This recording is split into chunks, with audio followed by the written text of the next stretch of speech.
I realize words like rogue and missionary don't seem like they should go together.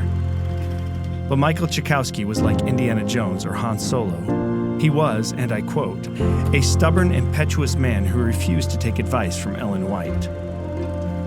History gives us the sense that he was a charismatic swindler. Yet, without him, many Adventists would have gone on believing what the Review and Herald printed in 1869. Quote, it may not be necessary to preach the gospel in any country besides our own, since our land is composed of people from almost every nation.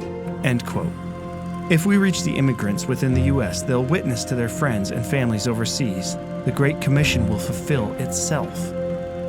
The church's first big push for foreign missions came in 1871, when GC delegates voted to send J.G. Matteson to witness to the Scandinavians and Danes of Wisconsin.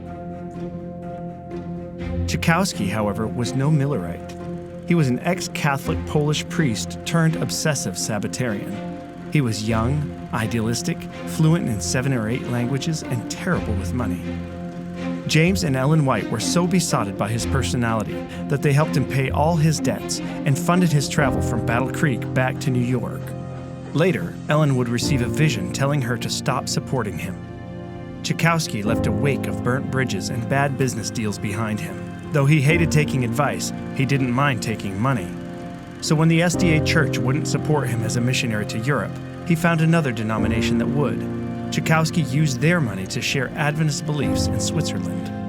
However, he failed to inform the Swiss congregation of the home church in America. It wasn't until a church elder found a copy of the Review and Herald that Czachowski's secret came out. The congregation was shocked. Naturally, their trust was bruised. The Swiss leaders wrote to the GC asking for a replacement missionary. Adventist historian David Trim writes, Adventists in America were actually sort of embarrassed to learn that there were already Adventist believers in Europe. The Americans invited the Swiss Adventists to send a delegate to the 1869 GC session. Though he arrived too late for the session, he stayed long enough to return as an ordained minister. Elsewhere, Czachowski's tactics finally caught up to him. His bankroll was revoked. Disgraced, he left his family and moved to Hungary, where he would later die at 57, reportedly from exhaustion. But the Swiss church still sought a missionary, and that is how John Nevins Andrews became the first official Seventh-day Adventist missionary to Europe, as a replacement for the rogue missionary. The spirit of spreading the three angels message began to intensify within the Seventh-day Adventist church.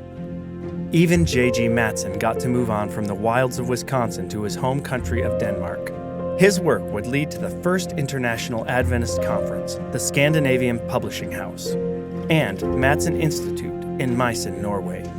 The American Adventist Church was beginning to catch a glimpse of the possibilities. The gospel preached to every nation, kindred, tongue, and people. A world church. But we still lacked a key component.